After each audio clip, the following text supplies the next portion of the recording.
Hello everybody, this is Namanjan speaking from Umerta Gaming Studio. Today we're gonna start a new series on how to make a 2D ARPG game, much like Diablo 2 or RuneScape in the old days.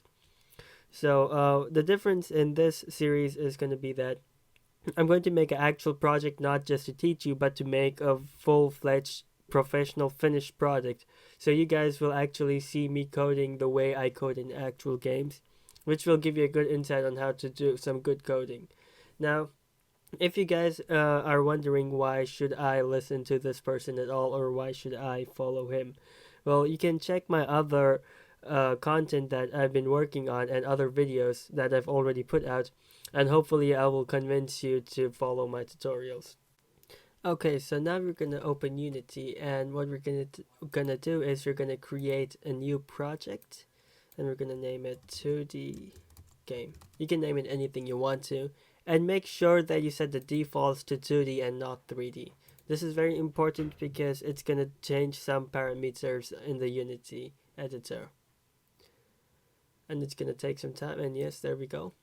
In case it doesn't set these things by default, there are some things that are need to be set by default. For example, first of all, let's pick up a layout. Let's say default, and I'm gonna just move the hierarchy over here,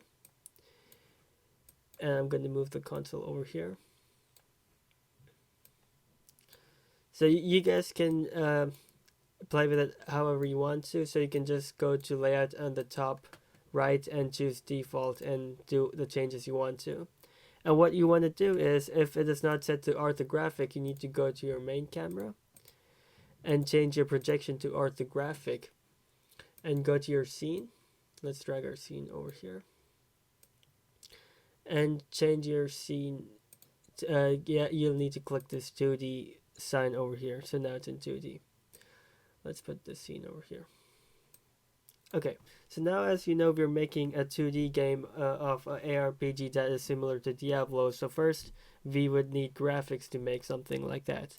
So I've gone through this really good site that has really good graphics. So we're gonna go to Google and type in Reiner Tilesets. I will give a link to his website down below. He's a really good artist. So what you want to do is you want to go to 2D graphics, and you want to go to 2D humans. And what you want to do is, this is all free by the way, so it's really excellent graphics over here. You want to go in and you want to download Freya X over here in 2D humans. I've already downloaded it over here, and over here I just have it over here. And what you're gonna do is you're gonna go in all these hierarchies. So you're going to go to Freya X, Bitmaps, Battlefield 128, and as you can see, you have all these running animations. So you're going to go here and you're going to have a running animation, as you can see. So what I have done for you guys is, as you can see, this has a brown background, which makes it a little bit difficult to deal with. But what I've done for you guys is I've actually made a sprite sheet of this character. So it has one sprite sheet where it has all the running animation. So you'll notice first of all that there is a separate running animation for right, top, bottom, and left, and also all the eight directions. So what we're gonna do is we're gonna go to Unity. I'm gonna give a download link to this as well, to this sprite sheet that I made out of Reiner Tilesets. But you should definitely check his website as well. A really good website. He also does 3D stuff. Okay, so we're gonna go and drag that picture that you're gonna download. Go over here and download it, and we're gonna just drag it over here. Okay, so after we import the assets, you'll see these player importing settings. So it's basically the import settings, and you're gonna see the texture type is sprite by default because our project type is a 2D. And what you want to do is you want to change the sprite mode from single to multiple, because our sprite is not just a single picture, but it is a combination of multiple pictures over here. So we're gonna go ahead and you're gonna click on Sprite Editor, and then you're gonna click on Sprite Editor. Sorry about that. And then what you're gonna do is you're gonna go to Slice and go to Grid, type and go to Grid. And what you're gonna do is you're gonna put in 128 by 128 and say Slice. So what that means is basically, when you put in 128 by 128, you're saying that each one of these little pictures over here are systematically put into the picture by 128 of width and 128 of height. So each one of these is 128 height and 128 width. Then you're going to close it and apply.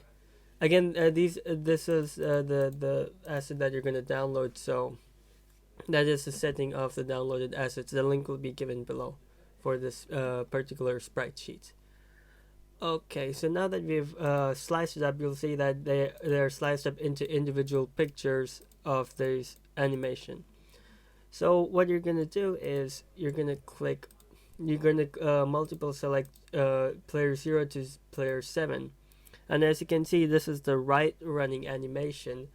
So it just, if you just go through them, as you can see, it's running towards the right.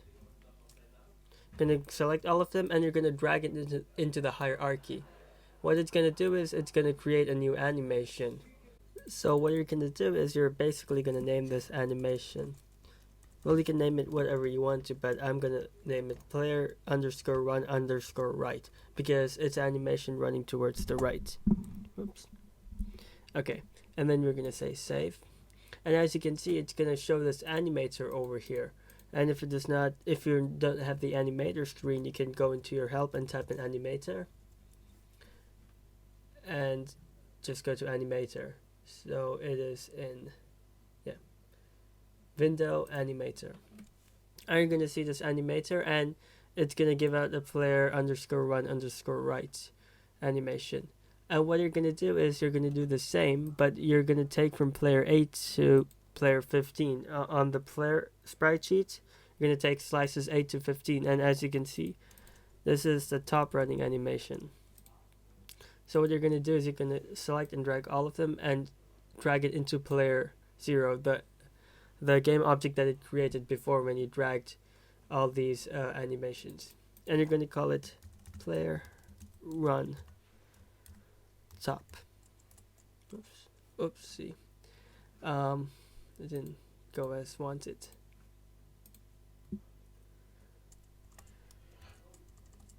Top. Okay. And then you're going to do the same for bottom, from player 32 to 38. I'm going to drag it. Bottom. And you're going to do the same for the left. Just drag it onto the game object player, run, left. And then you're just going to change this to player the game object. You're going to change the name to player rather than player underscore 0. So as you can see, you have these different animations you have over here.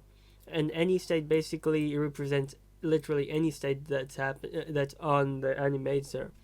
It might seem a little confusing, but for now it's fine.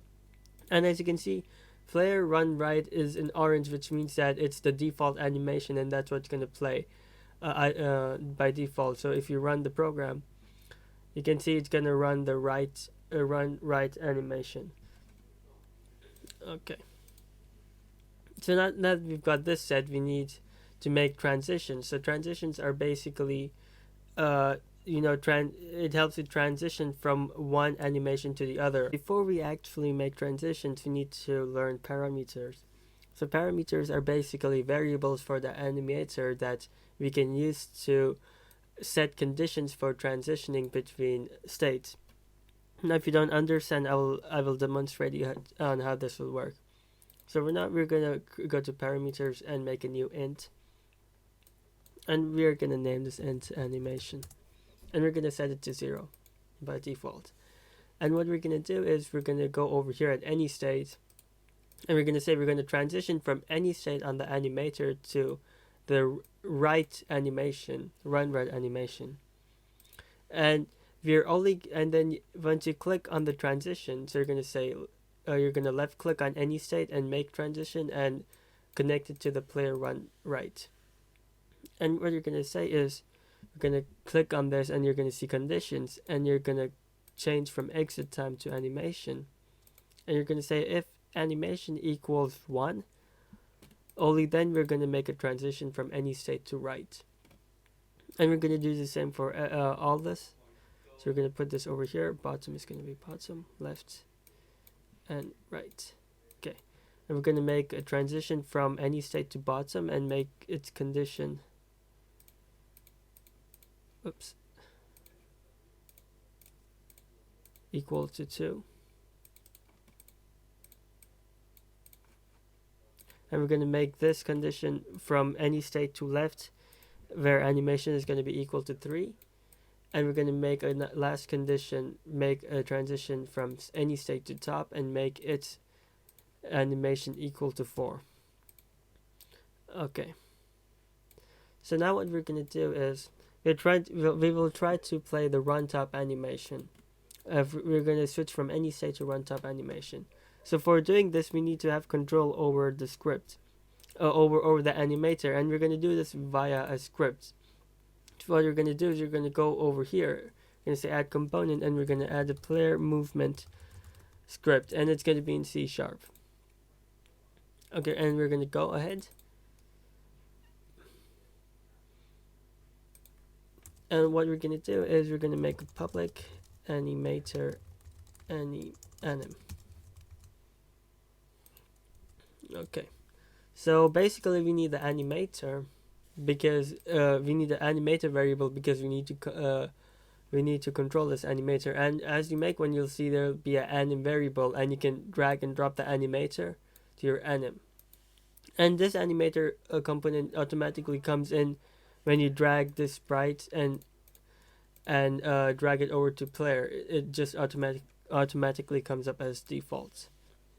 So what you're going to do is we're going to say anim.set integer animation and we're going to set that to 4, because we want to run the top animation. Because as you can see, we have a parameter animation over here, and we're setting that parameter over here, set integer animation, to 4. So it sets this parameter to 4, and as you can see, the condition over here, it says equal to 4. So as it is equal to 4, it's going to play the run top animation.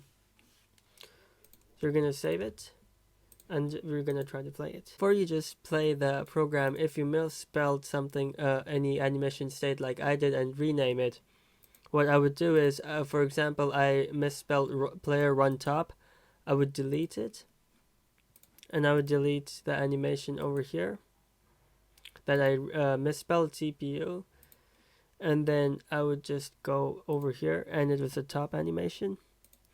I would select 8 to 15, drag it over to player again, and name it to player run top.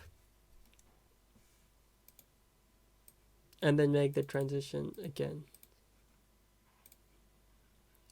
2, 4 it was, equals 4. Okay, and now we're gonna play.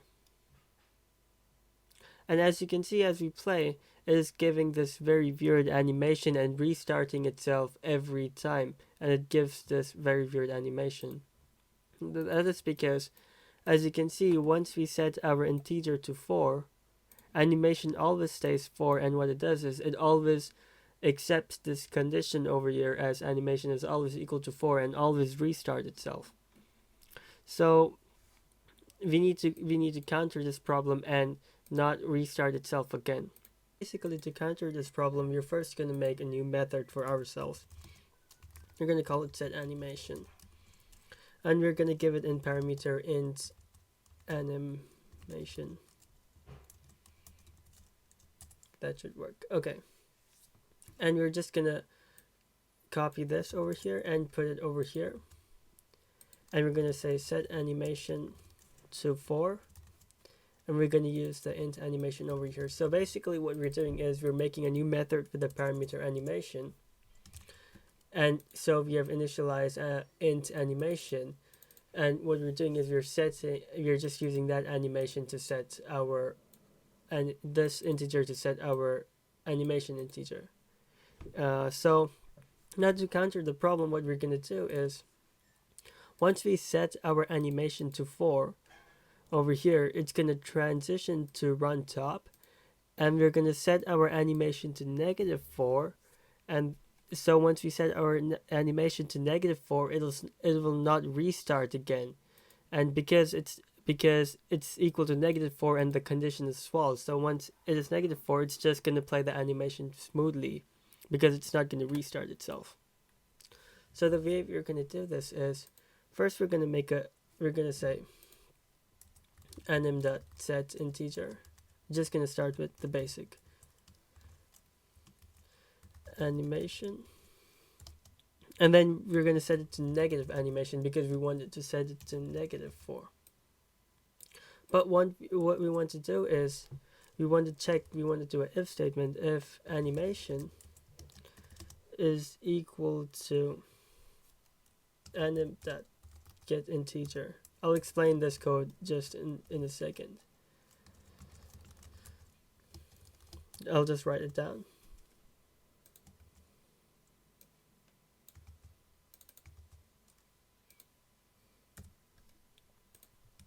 So now, as we can see, we're going to always change it to the negative of the value. So if this transition is 1, we're going to change it to -1.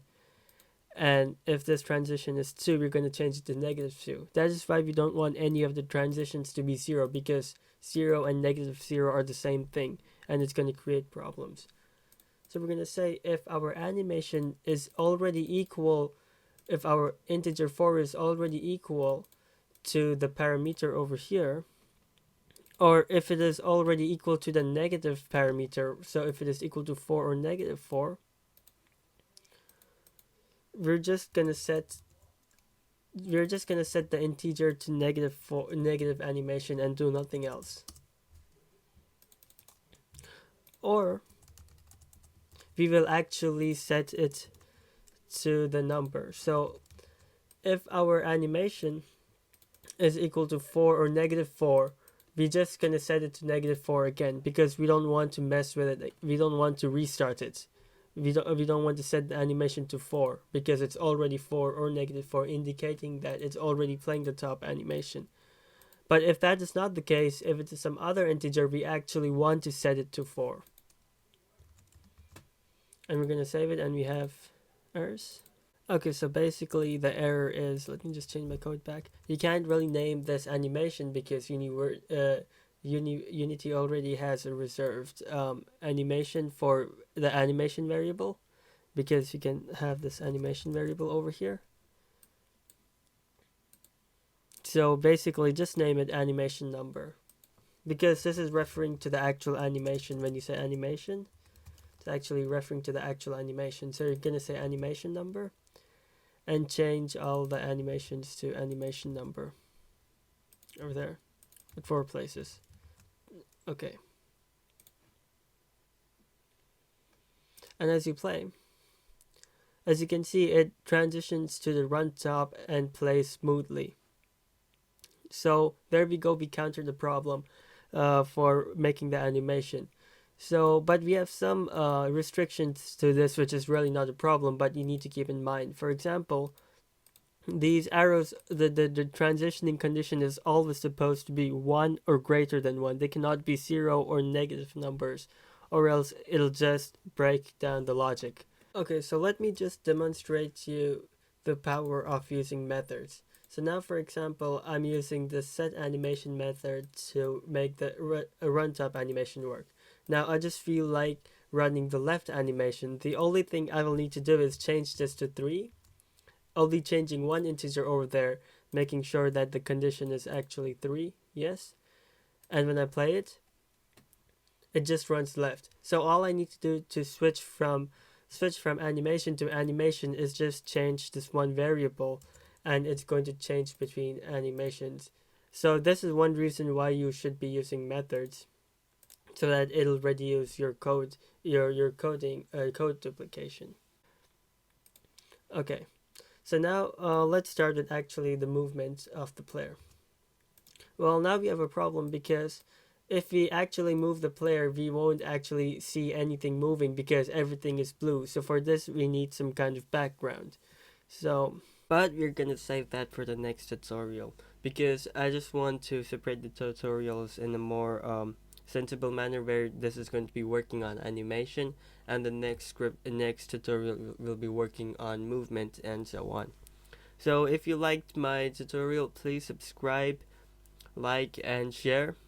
You can check out my other tutorials. I do a 3D Unity tutorial where I make a 3D game like Diablo 3, and I also have my own game in development, and you can check that as well. So have a good time, guys. Bye bye.